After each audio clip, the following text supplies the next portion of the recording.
received a complaint about you being aggressive and threatening. Threatening because I asked someone to speak quietly.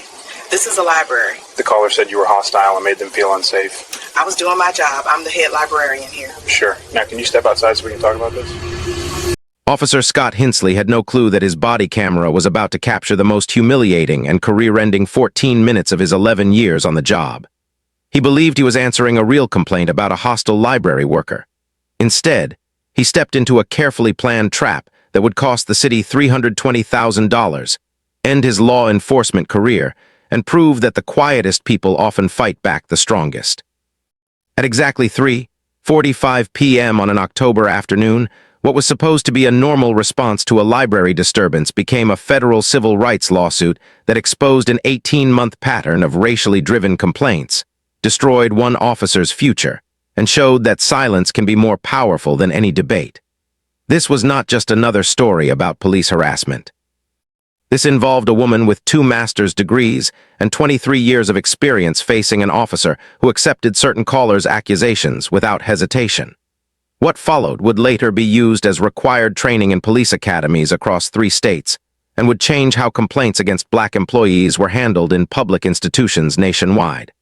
But before we get into what happened, leave a comment if someone has ever called the police on you just for doing your job. And don't forget to subscribe, because this story has twists that will leave you stunned. Dr. Aisha Langston was 46 years old and had worked in libraries since she was 23.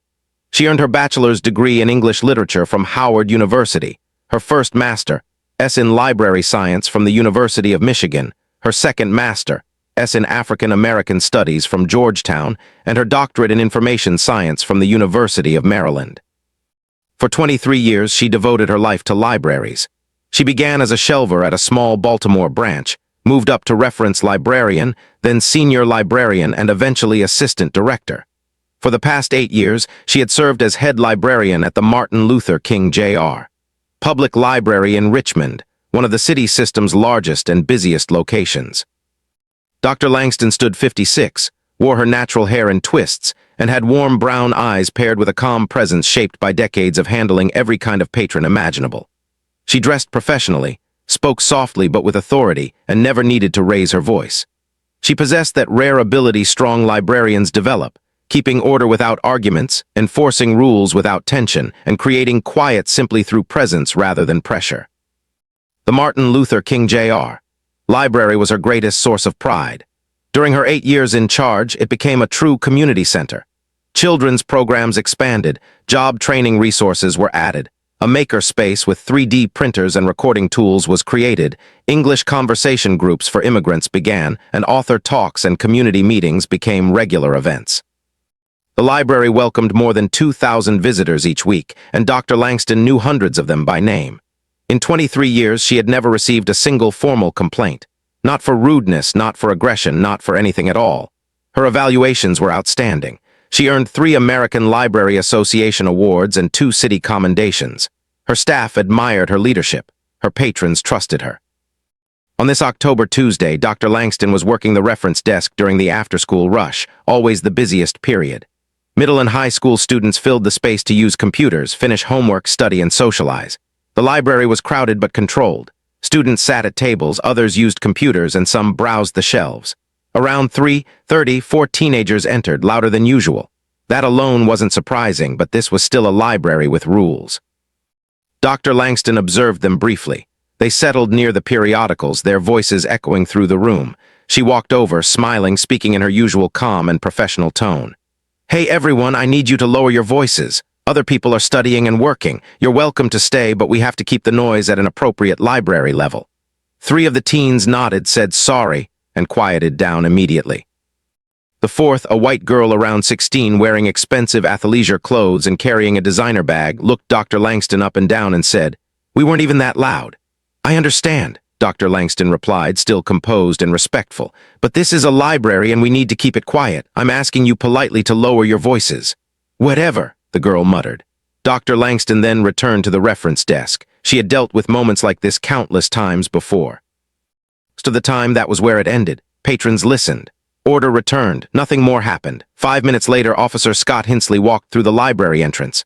Scott Hinsley was 39 years old and had served with the Richmond Police Department for 11 years.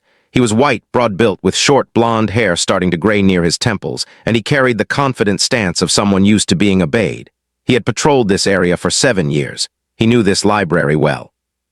He had been called there before for different situations: homeless individuals refusing to leave, disputes over computer access, and occasional issues with rowdy teens.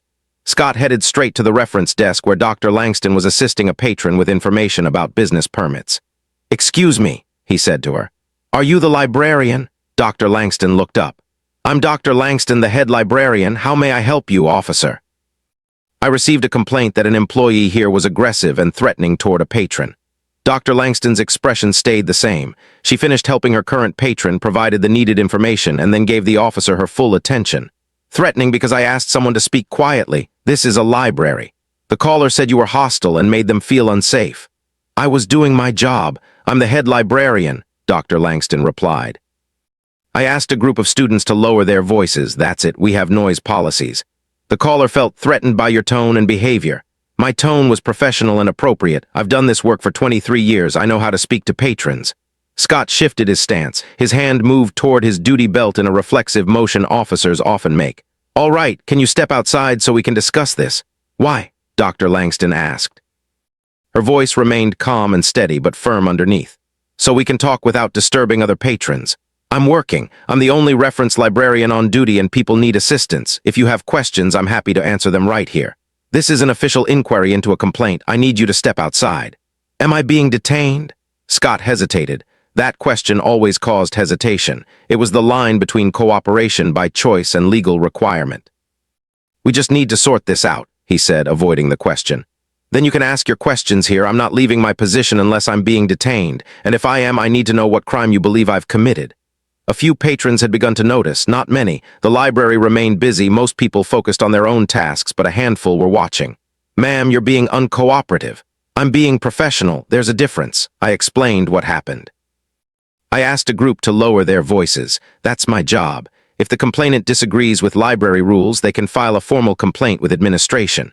But I'm not stepping outside to be questioned for doing my work. You need to understand that when an officer gives a lawful order, is it a lawful order? Because I'm not aware of any law that requires me to leave my workplace when I haven't committed a crime and I'm not being detained. You're being confrontational. I'm asserting my rights. Again, there's a difference." Scott's face flushed. This wasn't something he was used to. Normally, when he told people what to do, they complied, especially when he had the uniform, the authority, and the unspoken consequences of refusal. "Let me speak to your supervisor," he said. "I am the supervisor. I'm the head librarian. If you'd like my supervisor, that would be the library director, Jonathan Mercer. His office is downtown at the main administrative building. I can give you his contact information. I need someone in charge here. You're looking at them. I'm in charge of this building." One of the library's security guards, an older black man named Dennis who had worked there for 12 years, approached. "Everything all right, Dr. Langston?" "Everything's fine, Dennis. Officer Hinsley is responding to a complaint about me enforcing library noise rules." Dennis glanced at Scott, then back to Dr. Langston. "You want me to call Mr. Mercer?" "That won't be necessary unless Officer Hinsley chooses to push this further," Dr. Langston said. Scott scanned the room. More people were paying attention now. Not openly, but he could sense it. His body camera was capturing everything. This was not how he expected this call to go. The teenager who had complained, the white girl in expensive clothes, was still seated with her friends, watching with a faint smile. "If you need to confirm what happened," Dr. Langston said evenly, "you can review our security footage. Cameras cover all public areas. You'll see exactly how I approached the students and spoke to them. You can also speak to the 3 other teens at that table, all of whom complied immediately and can confirm I was professional." Scott said nothing. He turned and walked to the table where the 4 teenagers were sitting. "Were you the one who called about the librarian?" he asked the white girl. "Yes," she replied. "She was really aggressive and got in my face. Can you explain exactly what happened? We were just talking and she came over, got really close and told us to be quiet in this nasty tone." "That's not true," one of the other teens said, a black girl. "We were being loud and Dr. Langston asked us nicely to quiet down. She wasn't aggressive at all." "Stay out of it," the white girl snapped. "I was there, I saw everything," the black girl insisted. "So was I," another teen added, a Latino boy. "Dr. Langston was totally professional. She just asked us to keep it down." The white girl's face turned red. "You guys always take her side." Because she didn't do anything wrong, the black girl said. Scott shifted uncomfortably. The complaint was collapsing right in front of him. But he had already gone too far. He had already challenged the librarian. Walking away now wasn't an option. He returned to the reference desk where Dr. Langston was calmly assisting another patron, an elderly man needing help with printing. "Ma'am, I still need to file a report about this incident." "Then file your report," Dr. Langston replied without looking away from the screen. "You have my name, you know where I work. You have security footage available if you request it through the proper channels. You also have multiple witnesses who dispute the complaint. But I'm not continuing this discussion while I'm working. If you have official questions, you can contact library administration." Scott stood there for a moment. He could feel control slipping away. He could sense people watching him. He could feel his authority being challenged. And then he made the worst decision of his career. "Ma'am, turn around and place your hands behind your back. You're under arrest for obstruction." The library fell silent. Dr. Langston looked at him. Her face showed no emotion. She didn't argue, didn't protest, didn't raise her voice. She simply asked, "On what grounds?" "You refused lawful orders and interfered with my investigation." "I answered every question you asked. I explained exactly what happened. I offered security footage and witnesses. I didn't interfere with anything. But if you're arresting me, I want that clearly stated on your body camera." "You are being arrested, Dr. Aisha Langston, head librarian of this institution for 23 years, because I asked teenagers to be quiet in a library and then asserted my constitutional rights when questioned about it." Dennis stepped forward. "Officer, I really think you should reconsider. Step back, sir, or you'll be arrested as well." Dennis stepped back, pulled out his phone, and started recording. At least 5 patrons had their phones out now, all recording, all documenting. Dr. Langston turned around and placed her hands behind her back. She didn't resist or struggle. Scott placed the handcuffs on her. The clicking sound echoed through the silent library. "Dennis," Dr. Langston said calmly, "please call Jonathan Mercer and let him know what's happening. Then call the union representative. Then secure the reference desk and make sure someone covers story time at 4:30. "I've got it, Dr. Langston," Dennis said, his voice shaking with anger. Scott escorted Dr. Langston out of the library in handcuffs, across the main floor where dozens of patrons stared in disbelief, past the children's section where parents pulled their kids closer, and out the front doors to his patrol car parked at the curb. He placed her in the back seat and read her rights from a card. His hands trembled slightly. Some part of him knew this was wrong, but it was already done. He couldn't take it back. The drive to the station lasted 12 minutes. Dr. Langston said nothing. She sat handcuffed, staring out the window, her expression calm, almost peaceful. At the station, she was processed, fingerprinted, photographed, and placed in a holding cell. The charge was obstruction of justice. 2 hours later, Jonathan Mercer, the library director, arrived with an attorney. The lawyer was Talia Aun, a civil rights specialist retained by the Library Employees Union. Talia read the arrest report, spoke with the desk sergeant, reviewed the body camera footage, and then made 3 phone calls. One to the Commonwealth Attorney's office, one to the police chief, and one to the mayor's office. Drop a comment if you think the officer knew he messed up the moment those handcuffs clicked shut. Dr. Langston was released 4 hours after her arrest. No charges were filed. The Commonwealth Attorney had reviewed the body camera footage and declined prosecution. There was no crime, no obstruction, no interference, just a librarian doing her job and an officer unable to handle being questioned. But the story was far from finished. Talia Aun didn't stop at getting Dr. Langston released. She began investigating. She pulled Scott Hinsley's personnel file. She reviewed his arrest history. She examined complaints filed against him. She analyzed body camera footage from other calls. What she uncovered was a pattern. Over the previous 18 months, Scott had responded to 47 calls involving complaints about black employees or business owners being described as rude, aggressive, or threatening. 47 calls, all within his assigned district, all involving black people in positions of limited authority. Retail managers, restaurant supervisors, gym staff, library employees, school administrators. In 31 of those 47 incidents, Scott had detained, questioned, or arrested the black employee. In all 31 cases, witness statements or video evidence contradicted the original complaint. In all 31 cases, the black employee was simply doing their job. In all 31 cases, the white complainant had been asked to follow a rule or policy and reacted negatively to being corrected by a black person. And in all 31 cases, Scott had accepted the white complainant's version without hesitation and used his authority to punish the black employee. Talia pulled dispatch records and cross-checked the complaint calls. What she discovered was shocking. 23 of the 47 complaints came from the same group of 14 white callers. They contacted police repeatedly, sometimes targeting the same employees more than once. The dispatch system had flagged several as frequent callers, yet no one had ever examined who they were reporting. These 14 individuals had figured out the system. They could weaponize police response against black workers simply by claiming they felt unsafe or threatened. And officers like Scott Hinsley would arrive and do exactly what they wanted, using state power to intimidate and harass black employees who enforced rules or asserted authority. The teenage girl who complained about Dr. Langston was named Madison Turner. She was 16. Her mother was Jennifer Turner. Jennifer had filed 9 complaints over 14 months about black employees at different businesses and institutions. A black Target manager who asked her to wear a mask during COVID. A black teacher who gave her daughter detention, a black restaurant host who quoted a 40-minute wait, a black parking attendant who denied her access to a handicapped spot without a placard. Each time she claimed she felt threatened. Each time police responded. Each time the employee faced consequences. Madison had learned this behavior from her mother. Talia organized all of this into a case file and filed a federal lawsuit in the Eastern District of Virginia.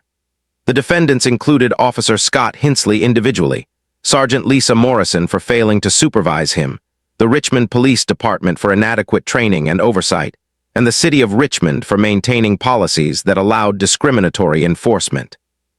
The lawsuit alleged violations of the Fourth Amendment, the 14th Amendment's Equal Protection Clause, and the Virginia State Constitution. It sought compensatory damages for false arrest and emotional distress, punitive damages for discriminatory conduct, and injunctive relief mandating systemic reforms. The complaint ran 78 pages, supported by over 300 pages of exhibits, including statistical analysis of Scott's arrests, body camera footage from 12 incidents, dispatch records revealing the complaint pattern, witness statements from targeted employees, and expert testimony on racial bias in policing. City attorneys reviewed the case and reached a unanimous conclusion: settle immediately. The body camera footage alone was devastating. It showed Scott arresting a calm, professional librarian who had done nothing wrong, a woman with a doctorate and 23 years of flawless service, backed by witnesses and security footage. But what truly frightened the city lawyers was the pattern evidence. 31 incidents, all following the same script, all involving black employees, all using police power to enforce white dominance in small, daily, crushing ways. Settlement negotiations lasted 7 months. Talia pushed hard, not just for money, but for change. The final settlement awarded Dr. Langston $320,000 in compensation.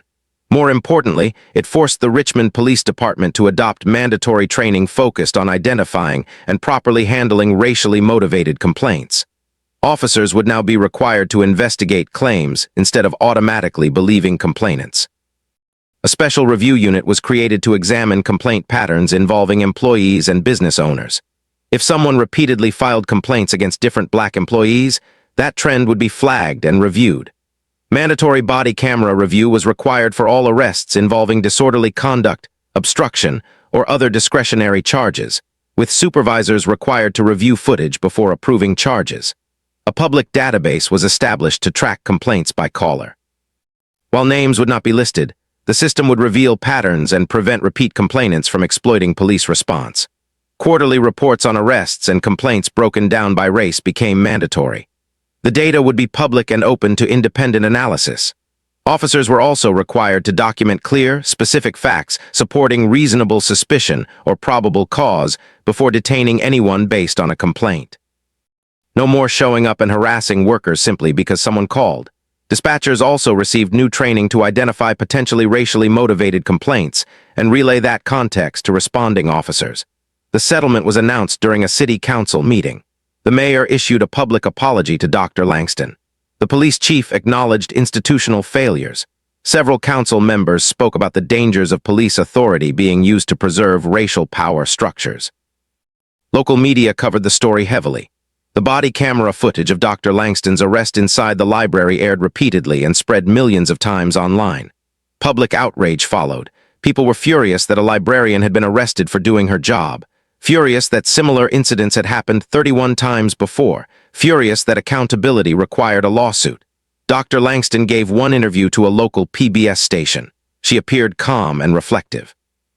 She said she took no satisfaction in what happened, but she refused to accept the idea that asserting her rights was criminal.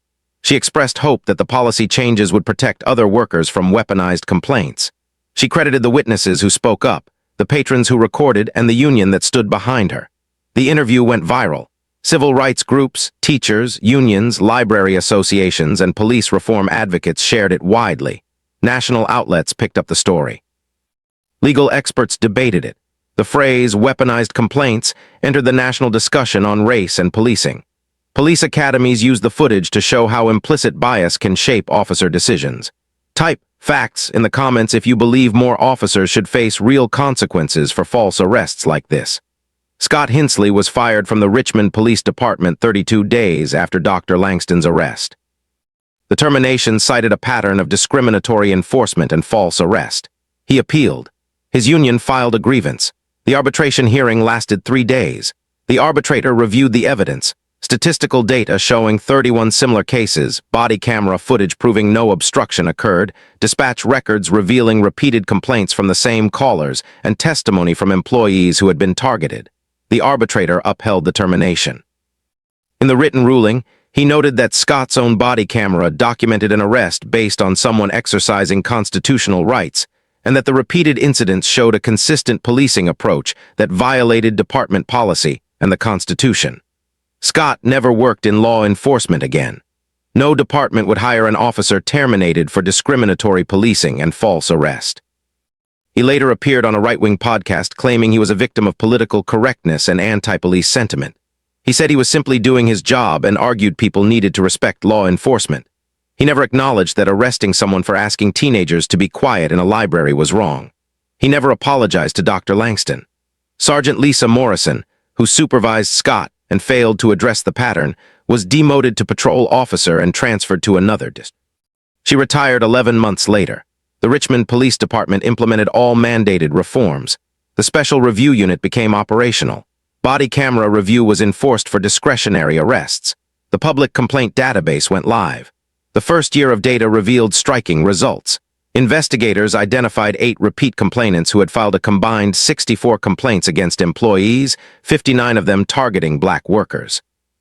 Follow-up investigations showed that in 47 cases, the employee had been enforcing legitimate policies, and the complaints were retaliatory. Those 8 callers were flagged in the system. When they contacted police again, dispatchers alerted responding officers to the history. The cycle was disrupted. Arrests for obstruction and disorderly conduct tied to complaint-based calls dropped by 53% in the first year. Complaints about false arrest fell by 41%. The data suggested officers were becoming more careful about separating legitimate enforcement from weaponized accusations. The reforms were not flawless. Some officers resented the added oversight. Some community members argued the changes did not go far enough. Still, the improvements were measurable, and they existed because one librarian refused to step outside when she had done nothing wrong. Dr. Langston remains at the Martin Luther King Jr. Library as head librarian. What happened is behind her, but she does not hide from it. When staff ask, she tells them the truth. She stood her ground because someone had to. She donated $100,000 of her settlement to the local NAACP Legal Defense Fund and another $50,000 to a scholarship program for underrepresented library science students. She kept the rest, believing that being arrested for doing your job correctly deserves compensation. She occasionally speaks at library conferences about handling difficult patrons and understanding your rights. She is not an activist or an organizer. She is a librarian who believes professionalism includes knowing when to stand firm. The body camera footage remains online in full. You can watch an officer arrest a calm, professional librarian for asking teenagers to be quiet. You can see her assert her rights without raising her voice. You can watch witnesses defend her. You can see what happens when someone refuses to back down even while facing arrest. Final question for you watching. Do body cameras truly hold police accountable, or do departments ignore the evidence? Share your answer in the comments. This story matters because racism does not always appear as slurs or violence. Sometimes it looks like unquestioned belief in white complaints. Sometimes it looks like police power used to punish black authority. Sometimes it looks like arresting someone for not being submissive enough. Dr. Langston was not beaten or shot. She was handcuffed and jailed for 4 hours. Her rights were violated. Her dignity was attacked. Her career was put at risk. Because she knew her rights, stayed calm, had witnesses, cameras, union support, and a strong lawyer, the violation had consequences. That is the lesson. Weaponized complaints are real. They are tools of oppression that use state power to preserve racial hierarchies and punish black people for authority. But they can be challenged through documentation, witnesses, legal action, and systemic reform. Dr. Langston's case proves you do not need to shout to stand your ground. You do not need to comply with unjust authority, even when handcuffs are involved. One librarian, one false arrest, an 11-year career ended, $320,000 paid, policy reforms enacted, and a national conversation sparked. That is the power of refusing to back down. That is the value of documentation. That is what happens when someone knows their rights and uses them, even when it costs 4 hours of freedom. Thank you for watching this story to the end. If you learned something new, subscribe for more stories about standing up to injustice. Share your thoughts on whether the teenager and her mother should have faced consequences as well.